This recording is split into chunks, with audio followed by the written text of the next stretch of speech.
Welcome surfboard fans, boardshop.co.uk surfboard review time again. Something you won't have seen before. A new Tomo shape with Firewire in the Helium construction, the Hydroshort. If you know his boards, you're going to like it and you're probably going to buy one because if you're a Tomo fan, you are a Tomo fan. And you can see this bad boy, it's got that torpedo nose. So loosely shaped on the Hydronaut, which has been a really successful, better wave kind of step-up board.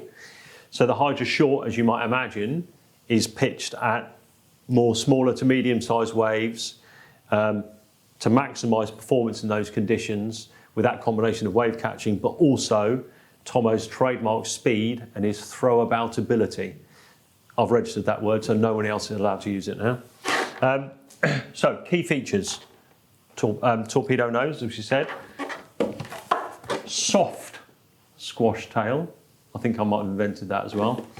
And his ridiculous quad-in channel situation thing, running up pretty much the length of the board, kicking in about here, and then accelerating and accentuating right through the tail. So you can see the kind of curve in the base of the board that those channels, as I prefer to call them, give you. And you can see they run all the way out the tail. So the idea of this, if you've surfed an Evo or anything like that, is that the kind of monoplaning hull kind of thought process channels the water through, gives you squirty periods of speed and lots of acceleration and makes the board surf fast. So the idea is very fast rail to rail, direction changes, maintains the speed. It's got enough width in the tail to carry that speed through fatter sections of the wave. And you can see there's enough volume through the board, fair bit of nose flip.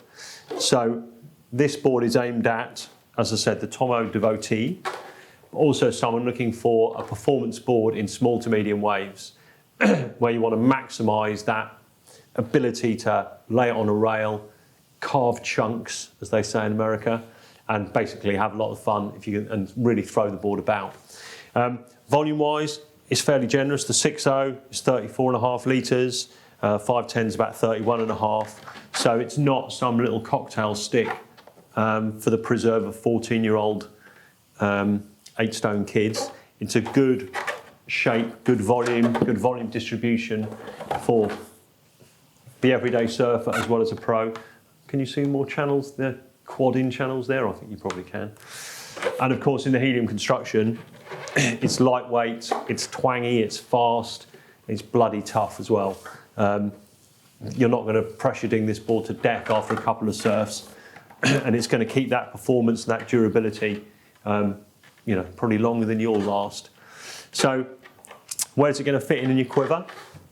Not a groveler, obviously, not a high performance overhead kind of prime shortboard. It's in that in-between area. It'll deal with a bit of chop, but ideally you're going to get the most out of it in better, more clean, lined up conditions. All boards work better in clean, better conditions, but some boards, the difference between the two sort of performance levels is quite marked, and I think this is going to be like that. So you've got the Evo for more grovelly conditions, and the Hydroshort will sit above the Evo to complement it really nicely, but kind of below below the OMNI or the Cymatic, just slightly below.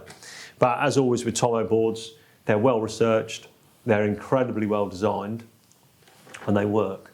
So whichever way you take it, you're not going to be disappointed. Obviously available on 0% finance, use trade-ins against it. Fin setup wise, we're a bit split at the moment. Half the boys here think quad, half think thruster. But I think really you've just got to go and experiment because everyone's got their own kind of thought process on that. Hydroshort, Helium, Tomo designs for Firewire. When is that combination not ever been a winner? Get one.